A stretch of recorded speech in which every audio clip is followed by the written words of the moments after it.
Hello, आज हम discuss करने वाले हैं वृत्तों से संबंधित क्षेत्रफल। क्लास 10th का ये चैप्टर है। चैप्टर नंबर है ये 12th। तो पहले हम वृत्तों के बारे में पढ़ेंगे कि वृत्त होता क्या है। इसे हम वृत्त कहते हैं। अब ये इसका केंद्र होता है। अब जो ये ब्लू कलर की लाइन है ना, इसे हम परिधि कहते हैं। क्या कहते हैं? परिधि। इंग्लिश में इसे सरकमफ्रेंस कहा जाता है।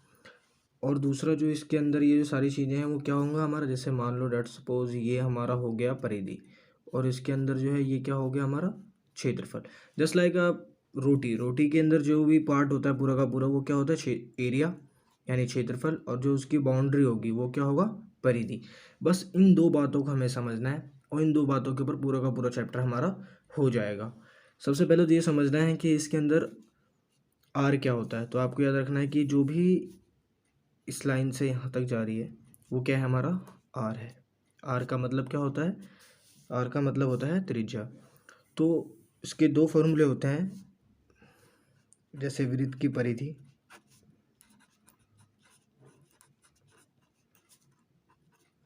टू पाई आर को इतना याद रखना है।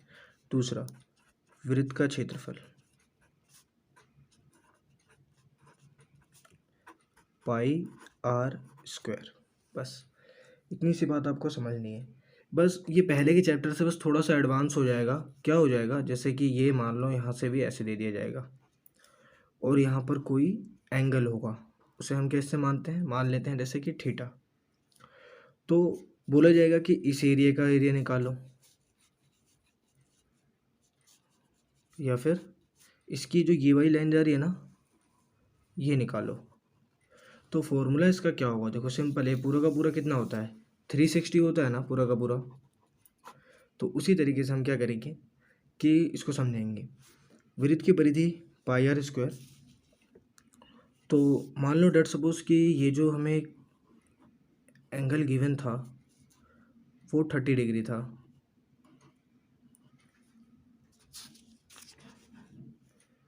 और 60 डिग्री था, 30 नहीं 60 डिग्री था।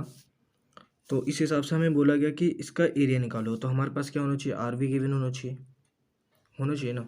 तो मान लेते हैं हम यहाँ पर हमारे पास आर है 6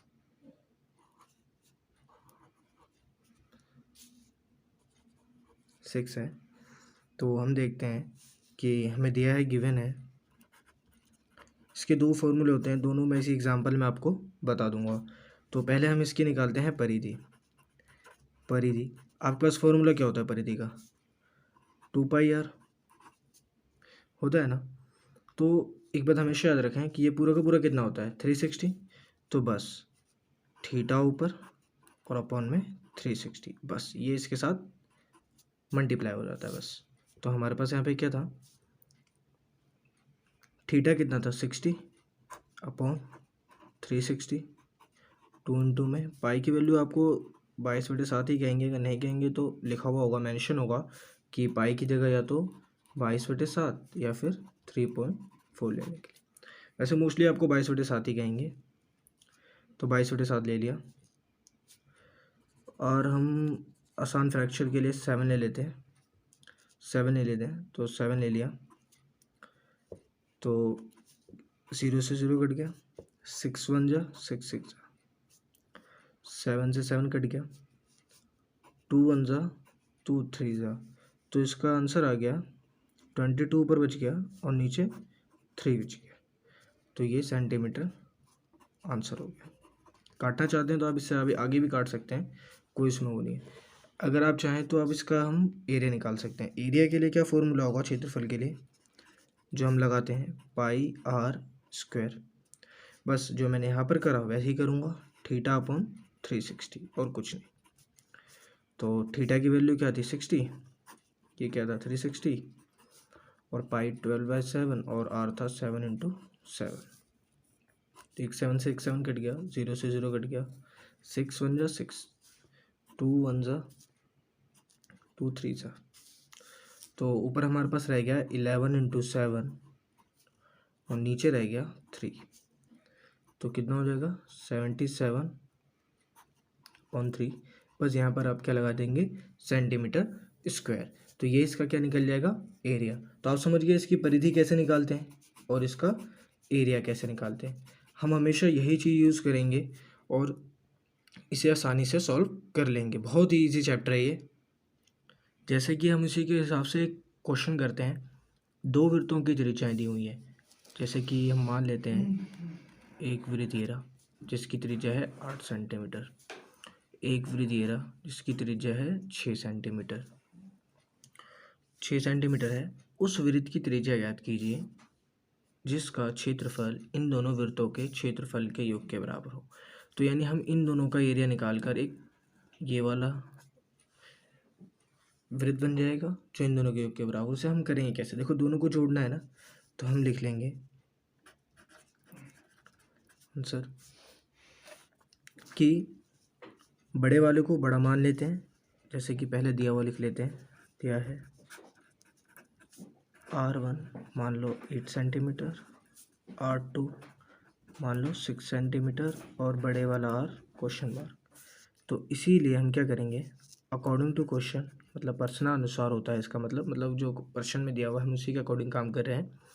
तो पहले तो हम बड़े वाले का लिख लेते हैं जो हमें निकालना है। ये हमें दिया हुआ ना, बराबर में छोटे वाले R1 के ऊपर स्क्वायर, यही होता है एरिया का फॉर्मूला, छोटे वाले R2 के ऊपर स्क्वायर, यही होगा। हम इतने लगा सकते हैं, छोटे वाले का बड़े वाले का, इन दोनों को जोड़ दो, आपका बड़ा वाला एरिया पता चल जाएगा। यही हमें दिया हुआ था। तो इनमें पाई कॉमन है और तो पाई कॉमन निकाल लेते हैं। R1 के ऊपर स्क्वायर प्लस में R2 के ऊपर स्क्वायर बराबर क्या हो जाएगा, पाई 8 स्क्वायर प्लस में 6 स्क्वायर, क्योंकि R1 8 और R2 6, तो क्या हो गया पाई 100 और यहाँ पे पाई R स्क्वायर आ रहा है, पाई R स्क्वायर आ रहा है। अब क्या करना है हमें, सिर्फ बस इस पाई से इस पाई को काट देना है। तो हमारे पास क्या बचता है, R स्क्वायर बराबर में 100। अब देखो बच्चों, लोगों को पता ही होगा कि 100 किसका स्क्वायर होता है। इसका मतलब होता है इधर हमें क्या करना होता है, R से हटाकर यहाँ रूट लगा दो। अगर आपको कोई अभी तो बिल्कुल सिंपल दिख रहा है क्योंकि हम इसका एलसीएम निकाल लेते हैं, तो हमेशा ही एलसीएम निकालना है आपको। तो अगर हम इसका एलसीएम निकालते हैं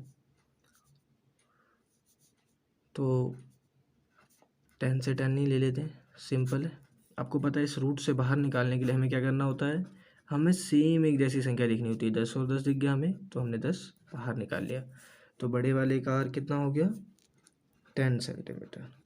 यही हमारा आंसर था।